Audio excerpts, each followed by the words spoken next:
We will begin by reviewing how to add a new hire or employee.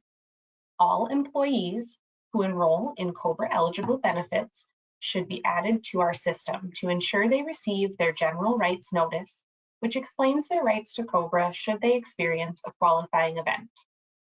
Begin by choosing the Add New Hire tile and enter your members' demographic information.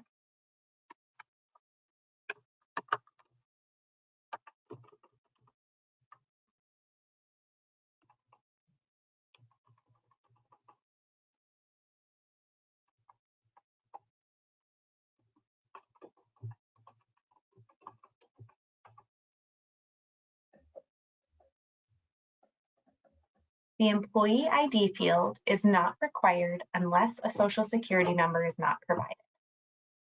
The hire, termination, rehire, and retirement dates are all optional. Once you have entered all applicable information, simply select Add Employee. Once added, you will have the option to navigate directly to the employee account you just created.